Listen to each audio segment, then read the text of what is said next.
Hello, and welcome to the Intel Brief, your daily intelligence briefing on global geopolitics. Today is Friday, 23 August. I'm your host, Daniel, the founder of HM Intelligence, and every weekday we bring you not just the news, but the so what from the events and decisions that shape our world. So grab a coffee and get ready to be informed. In today's update, we'll be covering a NATO airbase has raised its security over potential threats. A gunman has killed 11 police officers in an ambush in Pakistan. And Venezuela's top court backs Maduro's disputed election win. So, firstly, a NATO airbase in Western Germany has raised its security level to Charlie, the second highest level, due to intelligence reportings suggesting a potential threat. This elevated security status indicates a high likelihood of a terrorist incident against NATO, as per the alliance's definitions. Non-essential personnel have been sent home, though operations continue as planned, with the base emphasising that safety of its staff is a top priority. This is the second recent instance of heightened security at a NATO base in Germany, following a similar alert last week when a military base in Cologne was sealed off to investigate a suspected sabotage of water supplies. NATO has previously warned of threats from Russia, including sabotage and cyber attacks, with Secretary General Jens Stoltenberg noting an increased inactivity from Russian intelligence, suggesting an evolving pattern of potential threats. So what? While no further information is currently available on this specific threat, it is highly unlikely that it came directly due to a threat from Russia. However, it is possible that there was a threat of a terrorist attack, particularly following recent headlines relating to the Islamic State. Yet it is more likely that this is part of the grey zone operations conducted by Russian agents or criminal groups acting on their behalf.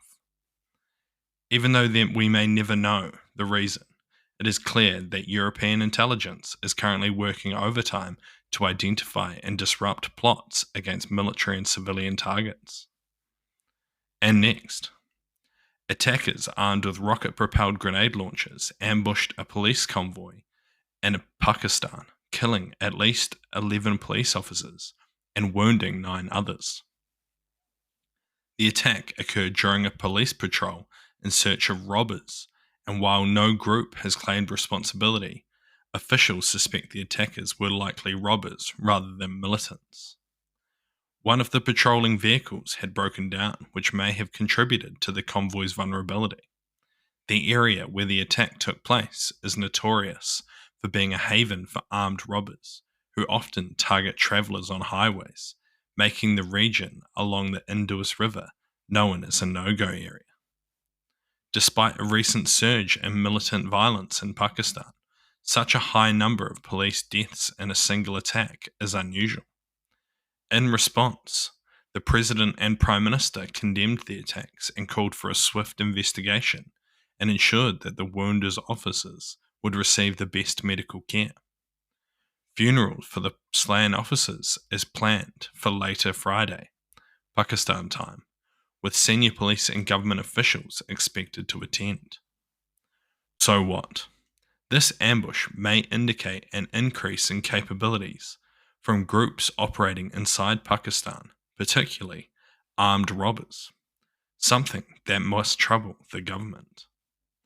It is possible that this increase has come from the Taliban, who have been conducting attacks against Pakistan's security forces and have historically been aligned with groups in the country. They may be providing them with weapons and training to disrupt and degrade Pakistan's security forces within their own country.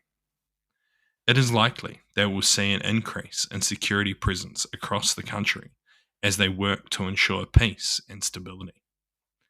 And lastly, Venezuela's Supreme Court has confirmed President Nicolas Maduro's victory in July, despite accusations of electoral fraud from the opposition. The court, which has a history of favouring Maduro, dismissed claims of forged voting figures showing Maduro lost by a landslide. Instead, it validated the results issued by the National Electoral Council, naming Maduro the winner over the opposition. The opposition has accused Maduro of vote rigging, sparking protests and international criticism. The UN Human Rights Council has raised concerns about the impartiality of Venezuela's Supreme Court and the National Electoral Council, suggesting that they were part of the state's repressive apparatus. The UN fact-finding panel noted undue influence exerted by the government over court decisions. The court's certification of Maduro's victory contradicts findings from observers such as the UN and the Carter Center, who were invited to monitor the election and reported irregularities. As protests continue, the opposition leaders have denounced the court's decision, emphasizing that the sovereignty of the people cannot be transferred. So what? As we have previously reported, it is unlikely that Maduro will lose control of the country while he maintains support from the military. And it is likely Maduro's control will only grow as a result of so much external scrutiny, which he will use as a reason to make laws and pass legislation in support of his control. The opposition's day of protest also came and went with little issue, so it seems unlikely that Maduro will be going anywhere as a result, and regardless of international pressure. Thank you for listening to the Intel Brief, your daily intelligence briefing on global geopolitics, brought to you by HM Intelligence. If you want to support the podcast, tell your friends to help them stay informed, and leave us a 5-star review. Or if you want to learn more about intelligence, why not take one of our courses? They're all online, self-paced, and affordable. Thank you for listening. I've been your host, Daniel, and I'll see you next time.